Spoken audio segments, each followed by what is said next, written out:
think about Barack Obama? You know,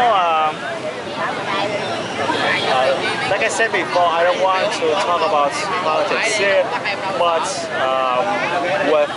with regard to my friendship and my respect for my friend here, Dedication. he's an American guy, so I want to answer the question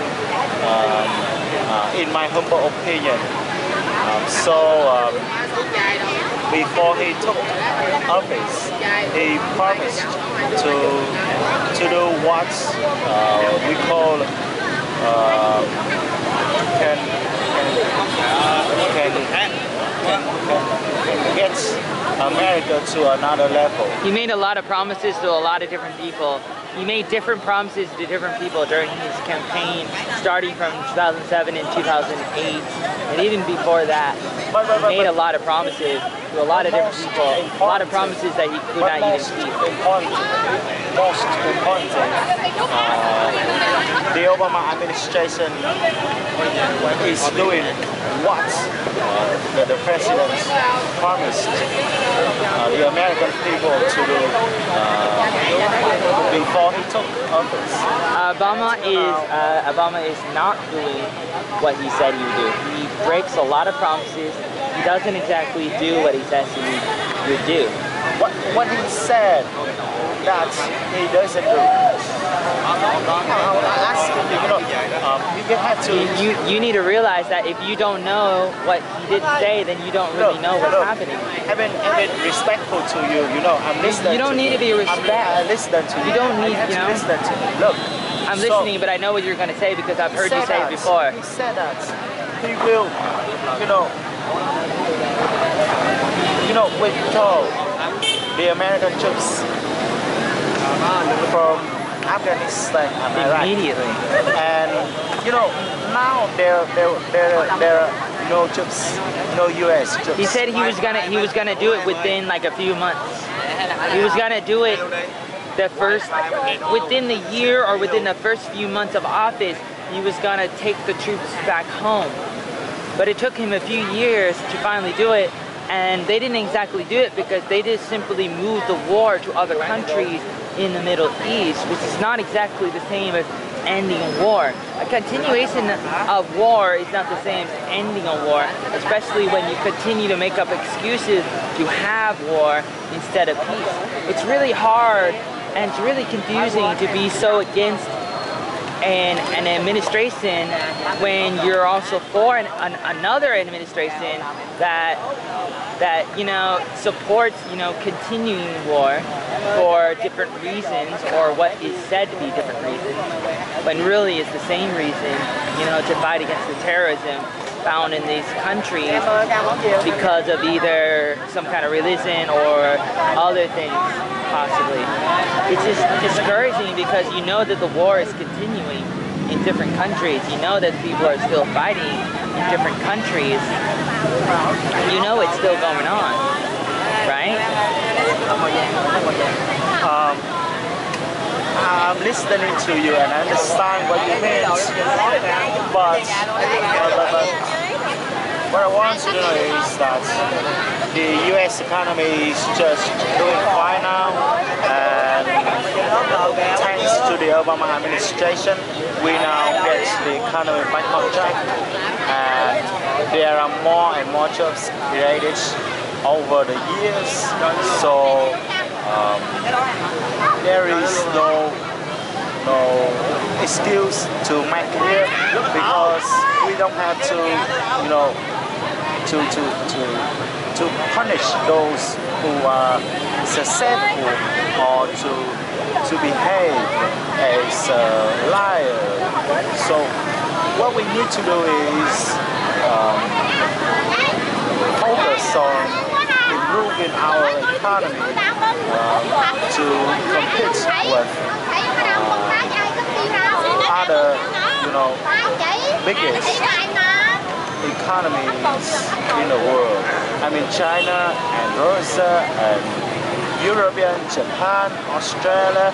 So as a people, we should do anything we can in order to make sure that the American always be proud of themselves. That's what I want to. Daniel, when you talk about the jobs that are gained, you also need to talk about the jobs that are also lost at the same time. You got to keep that kind of perspective and that kind of balance, because that will help you understand what is really happening. You can say something that's one-sided and only talk about one side of the story and talk about all the things you get, but then you also need to talk about all the things you're losing.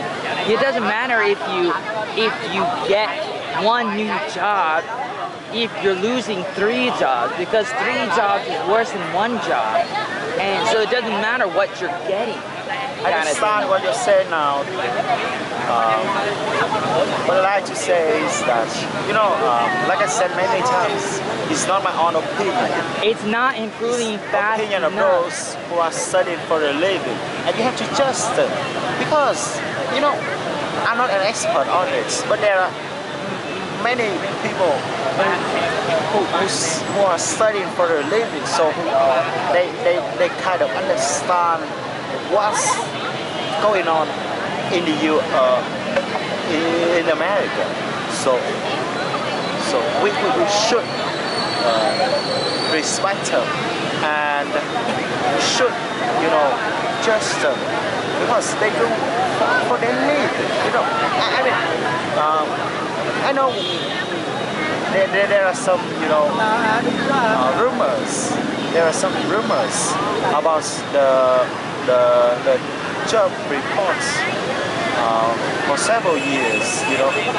But I don't trust those who are kind of racist against the Obama administration, you know. That's all I want to know. Daniel, you need to remember that the people who study for a living say different things. They're not anonymous. They all say different things about it. They all have their different evidence, of different opinions, the different ways of interpreting what they see from the polls and the statistics, and different ways of looking at those different things. You need to realize that the economy is not growing as fast as it should be, similar to the way that Vietnam is growing in their economy, and how they're not growing fast enough either. You can grow and you can expand, and that's expected because there are more people each day. People die and people are born in the world, and it's a common thing, and it's common sense, and of course it's gonna grow. Things are going to grow, the economy is going to grow, and that's not a question. It's not a question of whether or not the economy is growing in America. It's more of a question of how is it growing, and is it growing fast enough? And many experts say that it's not growing fast enough, that it should be growing faster. There's a lot of problems, and we're losing freedom each day.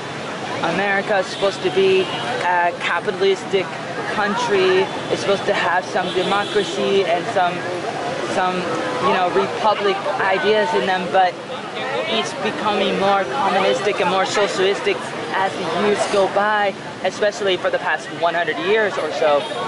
Things are falling apart ever since they took God out of the schools in the 1950s and the 1960s. Things started going downhill, and we should not try to blame certain things to be the problem, like we try to blame guns, and guns don't kill people, people kill people.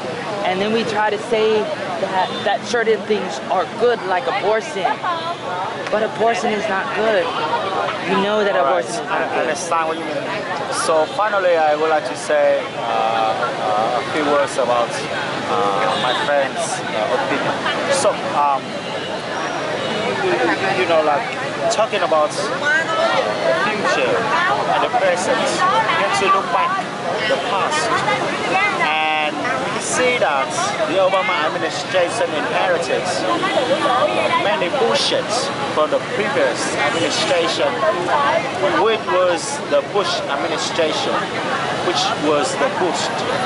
administration. So the U.S. economy, you know, fell free fall when Obama took office. And now he gets it back on track. So we have to appreciate what we have here. I want to ask you that, are you better off now than you were 6 years ago? And the answer is pretty simple. People now are better off than they were 6 years ago. So undeniable to say that people no longer, get in poverty now than they were in the past. And at one more point I want to make on abortion. So we should respect women, especially in America, one of the leading democratic countries in the world. So I believe that women should have the right to do whatever they want to do when it comes to controlling their body. We are living in the 21st century. Dan, you talk about that, but you don't give them the right because you kill them. They're inside the mother's womb and you take their lives and you say, oh, because you're so small, you're not a person, you're still a fetus. In regards to abortion, you say that because it's unborn, it's still an it and not a he and not a she because it's not born yet. You say it's not alive yet, but it's alive and it has a heart and it has a brain and it has the arms and the legs and the eyes, it has the head, it has the organs, it's inside the body, it's inside the woman, and it's gonna grow up to be a woman, and it should have all the rights of a woman, but it doesn't have the rights. And at what point does a woman get the right? Do they get the right of being a woman when they are 20 years old, 15 years old, 10, 5, 1 year old, 0 years old? What about the day before you're born? What about a second before you're born? At what point do you draw the line and say, well, that thing has no right, and oh, well, that has a right because of this weird line that we have to say, oh, now it's alive, but before it wasn't alive, but really it was alive because there's no difference. You say, well, it comes out and now it's, more independent and not as dependent on the mother, you say, because it comes out of the womb during birth, and you say now, oh, it's independent now, but it's not independent. Nobody's independent.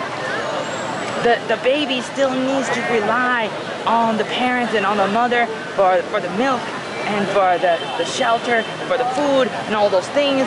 And as we grow up, we continue to depend on other people. And we do that until the day we die. We rely on other people. We're never independent. We're not independent. Ever. We got to finish it. So lastly, I want you to know that if we know that the baby is disabled, so we have to get rid of them. That's the only choice. You don't have the right to do those things. You don't have the right to play God and to make those decisions. Because at what point do you draw the line? Because that's what Hitler started doing for the Germans. He started saying that the people with the blue eyes are the best kind of race and the other people are disabled. And that's what he believed. And that's how he got the Nazis to kill the Jews, because the Jews were inferior. And when you look at the people that are disabled, you're saying that the people that are disabled are inferior to you. And that's what the people did with slavery, with the blacks. It's racism and it's being biased. When you do those things, it's sexist when you say that the men are better than women, that the white people are better than the black people, that the Germans are better than the Jews. lon nó dài dài ở trong không chịu lấy đâu. Tụi mày hôm nay chỉ sao? Ở ngoài đây hút rác là đồ của tao, biết không? Tụ má mày chỉ cái gì? And we gotta really open. We gotta open our eyes to realize that we shouldn't be so racist against certain people, and we gotta be a little more open-minded. Because like people who are disabled are still people. Why are we gonna kill the people with disabilities? We all have disabilities. We become ignorant and we become arrogant. We get to the point where we believe that we don't have disabilities, but having a disability means you're not perfect. Everybody has a disability. Dying is a disability because people are not supposed to die. People are not supposed to get sick. People are supposed to be perfect. And if you're not perfect, you have a disability, so we all have disabilities. When you forget something, that's a disability. When you get tired, that's a disability. When anything happens bad, that's a disability. But instead, we become limited with the definition to only talk about certain kinds of disabilities, which I don't really like. I lost my strand of thoughts, so I'm sorry. Thank you for watching. I doubt that.